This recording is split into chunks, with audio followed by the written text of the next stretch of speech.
Hello, it's John here for another Sketchbook tutorial animation video. So what we're going to be doing in this one is we're going to be doing a bit more sort of animation, but we're going to try and make it look even more realistic and look at how we can use sort of different layers in the animation editor to create a sort of much more powerful animation. So the animation that I'm going to go for is I'm just going to keep it simple, and I'm going to go for a sort of Pixar ball bouncing. So I can't hold shift right now. That was about a circle. Yeah, that'll do. Just going to have to scale this down a little bit. And now I've got this, I'm going to use my fill tool to quickly fill my shape in. And that's the basis of my ball. What else I want to do is I'm going to go back to my circle tool. And I want to add the red strip, the blue strip that goes across it. So find myself a nice blue. And I'm going to do this again by make sure I pass this up and get a nice wide brush. Let's try about there. And I want to give my ball a sort of strip.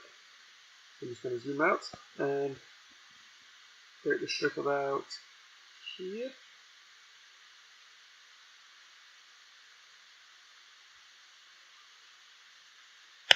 I want to go for a thicker strip, so I'm actually just going to make my brush even bigger.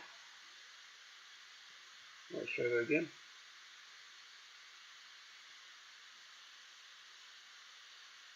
Cool, that looks alright. I'm going to tweak the corners though, give it a bit more sort of curve. Oops. That's not going to work. You need to go back and actually put it on a new layer. Third time's the charm. Okay. Now we're in a new layer. I can sort of tweak this and give it a bit more sort of curve. So we need to. That should be okay. And just sort of put it in place.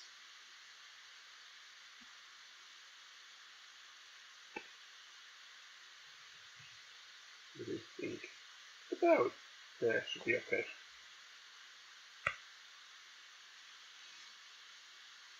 Cool. I might actually just duplicate that out a bit as well and just move it around to get a bit more space out of it.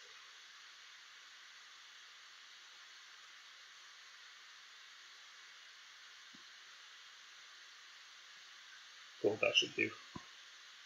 And I'm going to click in the middle. All I had to duplicate was click in the middle, drag to the top left, that's what duplicate is, and drag down to merge with below. Awesome. So now I need to delete the outside. The quickest way to do that is going to be select my bottom layer. Use my magic wand tool to select the outside, go back up to the top, and delete it.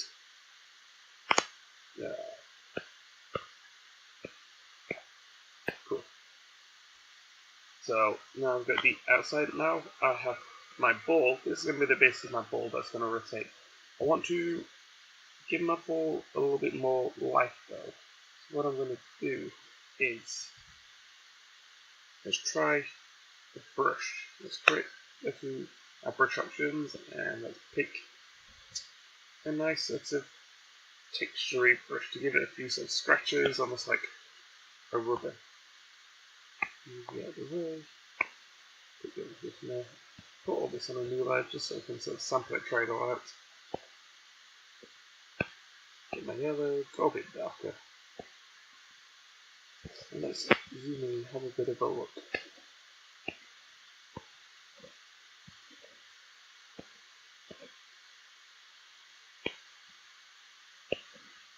And add some bigger ones in there as well.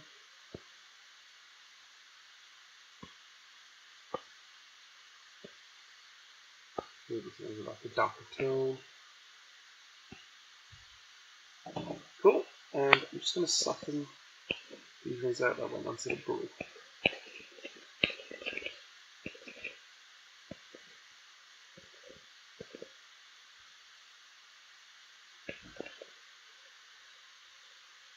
Awesome, that should give it a nice little bit of texture. Might do a bit of cross hatching over here as well.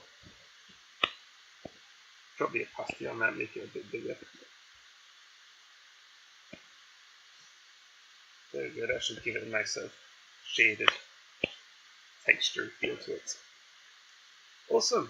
So what I'm going to do now is add another layer to create my depth. And I'm going to use quite dark colour. And I'm just going to go to town, add that sort of depth to the bottom of my ball.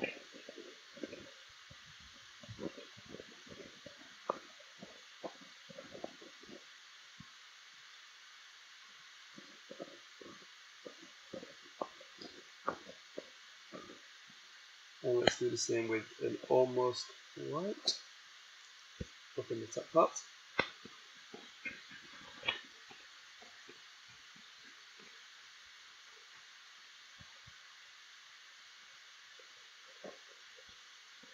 Maybe a nice white glow around there. Cool. If I set this to like a green or something though, you'll see I've got this outside, so I just need to clean up my edges a bit, and then I'm going to call that depth. So same thing, I need to go to that bottom layer, magic wand, select the outside of the ball, go to my layers, hit delete, and oops.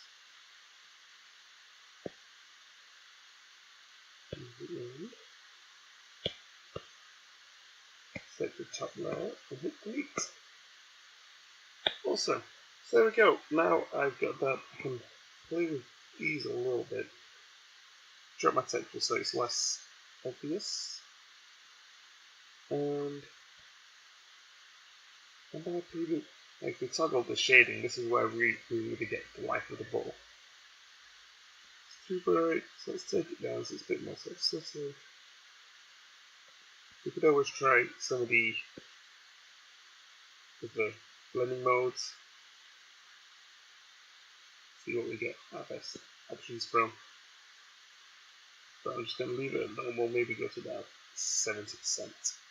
So if I merge these two, which is my blue strip and my yellow ball, and now I'm going to toggle those off. This is what we're left with. This is where the detail is. And usually we're going to lose this in any animation. And this is what we're looking to avoid this time. So I'm going to also merge those. I'm going to turn off my background. And I'm just going to save this right here. I'll crop the thing down.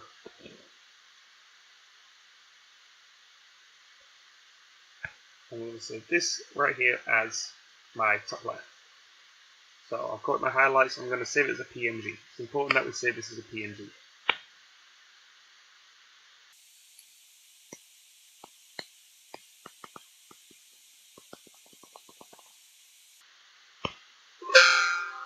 That's fine, we don't need that.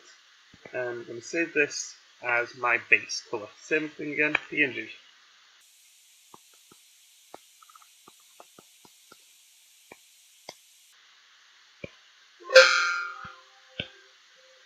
As well, at this point, if you want to, in case you ever want to come back to this, save this whole file as either a TIFF or a PSD.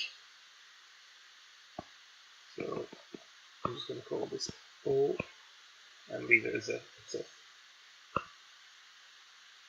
Awesome. So now we're ready to jump across to the animation part, the more fun part. So let's create ourselves a new flipbook.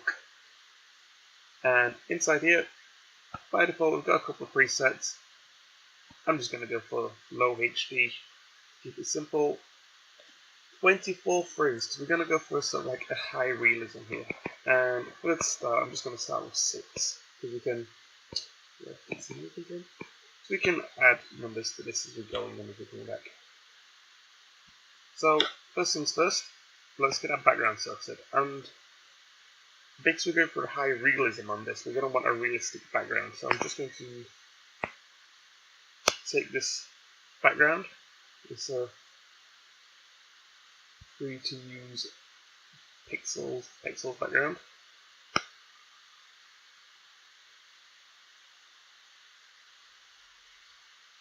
Copy, move across, and paste. And we want to scale this down so it's going to fit.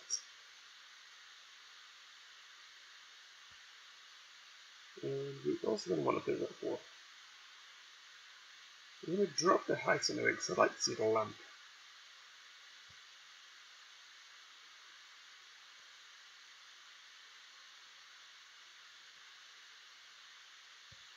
Cool. So what I quite like about this picture is we've got the light source over here. We really want, to have like all our light heading in that direction. And normally we would lose this if we're just doing a sort of image animation. But let's go for it anyway. So at this point I want to go to File, Add Image.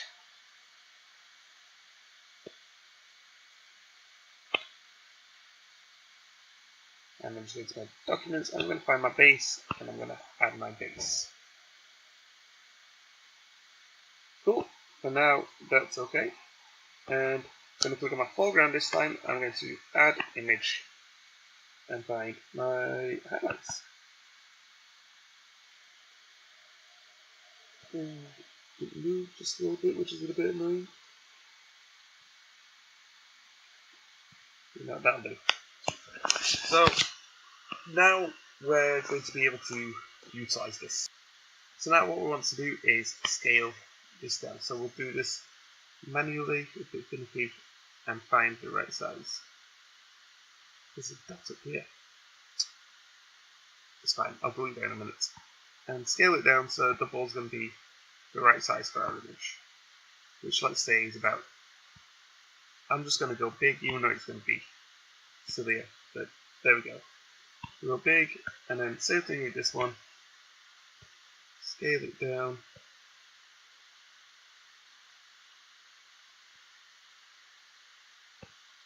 Cool. And I need to just find out what this dot is. Just delete you out of here. We don't need you. Cool. Alright, so at this point now, we are ready to start animating this. So if I hit this button down here, which is our duplicate frame, I'm just going to duplicate this. Just duplicate that a bunch of times. And now comes the more finicky part, but the good part. So I'm going to just select a move, a transform option, pull you over here, take about, well, go about halfway, get a bit more of you.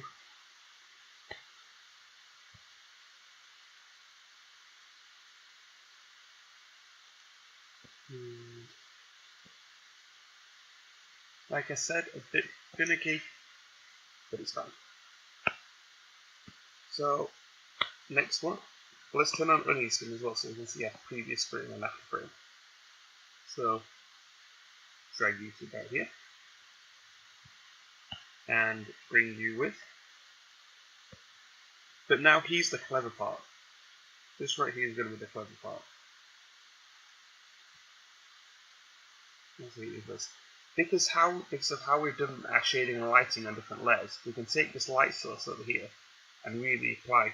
At the moment my shading is in the bottom right corner down here, so I'm going to get the scene tool and I'm just going to rotate it. So rotate you, but I can rotate this thing separately. So let's find where the ball will be. At the moment I can go about that way.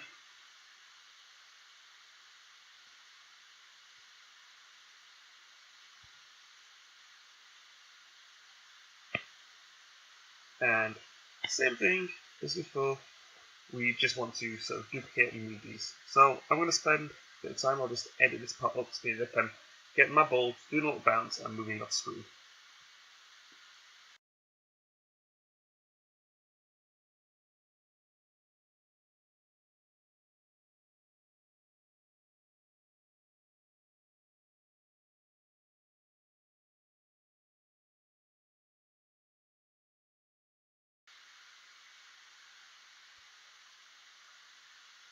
Cool, so that should be all good. Let's hit the play button, have a little look.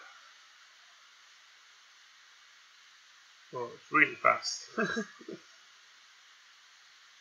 And there's a couple of moments like around the bottom where you can see the mask sort of doesn't fall off. So I'm going to need to zoom in and have a tweak with that. And we're also missing that first frame, so make sure you drag your timeline out by clicking the little handle down here. Very nice. Whoops. What happened there?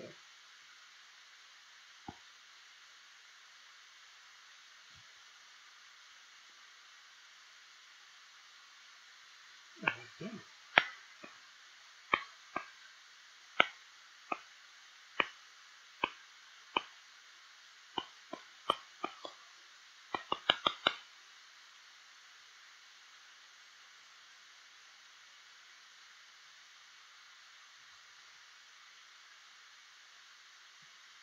Okay, so now I've added that first frame, it looks a little bit better.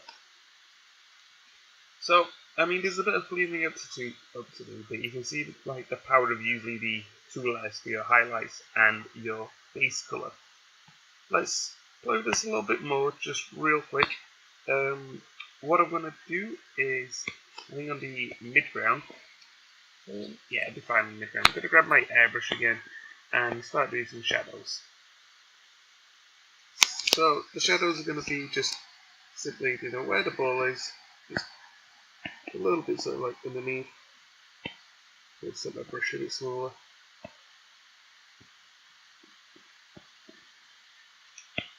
And look, really when it gets to the bottom we want that to be a lot heavier.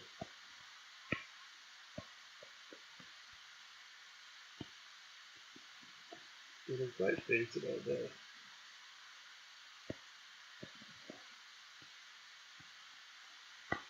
So I'm just going to go over it one more time.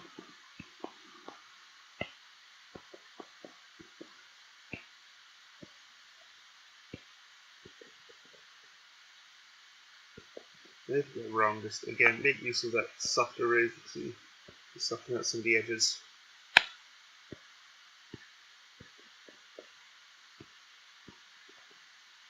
Cool.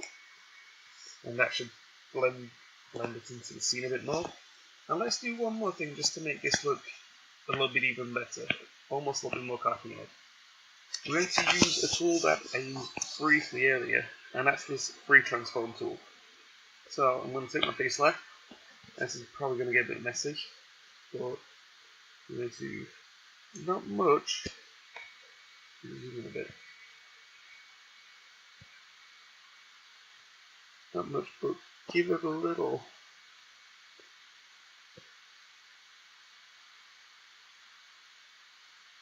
Almost oval so shape. This is going to seem like it's traveling at a little bit more speed. But we don't really want to move this middle part. We don't want sort of like that much movement, sort of squash and stretch effect. But we just want a little bit where we thin off the top. Make it a bit longer. We're probably going way too far with that. We'll put it back a bit. And hit the tick. Now obviously the more difficult part is going to be doing the shadow to match it with that.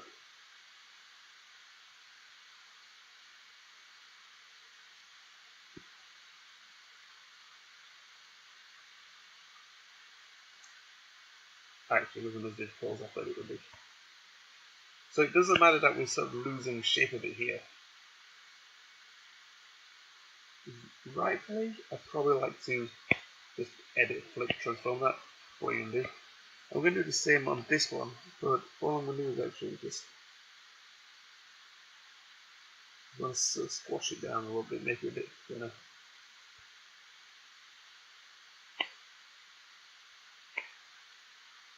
And I'll just fill in you and fill in you. But we probably want to go a bit wider as well than usual. And this is going to make the ball look as if it's bouncing a touch.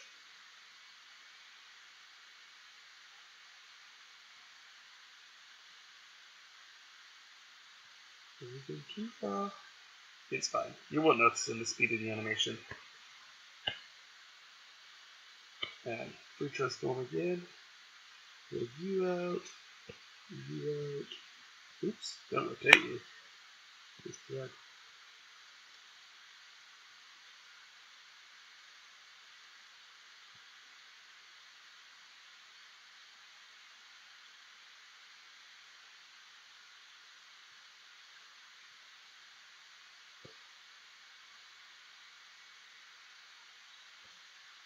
Oh, that'll do for you. And then same thing, it's obviously bouncing off.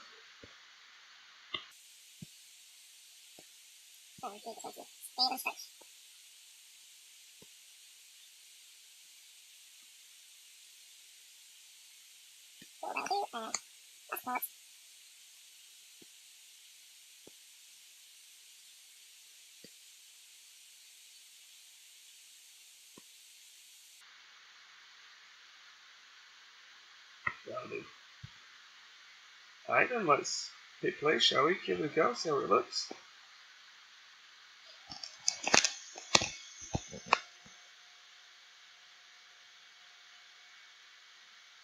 I'm pretty happy with that. That looks really good. It'd be nice if probably the ball was small. Could duplicate the frames, add a bit more sort of bounce to it. But yeah, there you go. We have created a bouncing ball animation in Sketchbook, but we've done it like to a very sort of almost photorealistic nature with like lighting and effects and all that good stuff. Yeah, I'd be tempted to duplicate each frame, just add a little bit more movement to it, but you can really see the process and you can take that a lot further. It's a very powerful tool, and I hope you have found that useful. Thanks for watching.